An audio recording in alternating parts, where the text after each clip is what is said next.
తమిళ hero Vijay recent గా రాజకీయాల్లోకి entry ఇచ్చిన విషయం తెలిసిందే. నిన్నగాక మొన్న రాజకీయాల్లోకి అడుగుపెట్టినట్టుగా అనిపిస్తుంది. కానీ అప్పుడే ఏడాది కాలం పూర్తయింది. వచ్చే ఏడాది విజయ్ తన మొట్టమొదటి సార్వత్రిక ఎన్నికల్లో పోటీ చేయబోతున్నారు. అందుకోసం ఆయన ప్రశాంత్ కిషోర్ ని రాజకీయ సలహాదారుడిగా పెట్టుకున్న విషయం తెలిసిందే.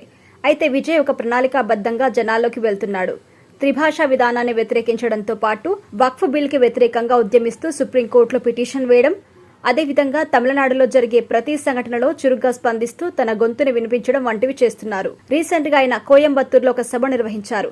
సభలో పాల్గొనే ముందు ఆయన నిర్వహించిన ర్యాలీలో అనూహ్యమైన సంఘటన చోటు చేసుకుంది.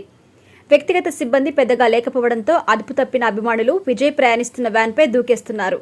ఇక ఒక అభిమాని అయితే చెట్టు మీద కూర్చొని విజయ్ వస్తున్న వ్యాన్ ని గమనించి కోతిలాగా ఆ వ్యాన్ మీద దూకేశారు. ఒక్కసారిగా అభిమాని ఆకాశం నుండి ఊడిపడ్డట్టుగా అలా దూకడంతో విజయ్ షాక్ కి గురయ్యారు. అనంతరం ఆ అభిమానిని దగ్గరకు పిలిచి మెడలో పార్టీ కండువా వేసి పంపించేశారు. ఇలాంటి ఘటన ఒకటి కాదు, రెండు కాదు, ఎన్నో జరుగుతూ వచ్చాయి. వాటికి సంబంధించి వీడియోస్ ఇప్పుడు సోషల్ మీడియాలో తెగ వైరల్ అవుతున్నాయి. దీనిపై విజయ్ ఫ్యాన్స్ దయచేసి సెక్యూరిటీని పెట్టుకున్నా, నీ దగ్గరకు వచ్చే ప్రతి ఒక్కడు అభిమాని కాకుండొచ్చు, శత్రువులకు నిన్ను సులువుగా కలిసే ఛాన్స్ ఇస్తే అత్యంత ప్రమాదం అంటూ విజయ్ని ట్యాగ్ చేస్తూ కామెంట్ చేస్తున్నారు. ఇకపోతే ఒక పక్క విజయ్ రాజకీయ కార్యక్రమాల్లో పాల్గొంటూ మరోపక్క జననాయకన్ సినిమా షూటింగ్ లో బిజీగా ఉన్నారు. శరవేగంగా షూటింగ్ కార్యక్రమాలు జరుపుకుంటున్న ఈ సినిమా వచ్చేడాది సంక్రాంతి కానుకగా రిలీజ్ చేయబోతున్నారు.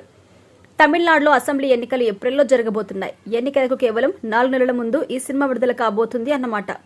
సక్సెస్ అయితే విజయ్ పార్టీకి మంచి బూస్ట్ దొరికినట్టే. ఫ్లాప్ అయినా కూడా ఏ ఎఫెక్ట్ ఉండదనుకోండి, అది వేరే విషయం. ఈ సినిమాలో హీరోయిన్ గా పూజ హెగ్డే నటిస్తుండగా ప్రేమలు హీరోయిన్ మమితా బైజు కీలక పాత్రలో పోషిస్తున్నారు.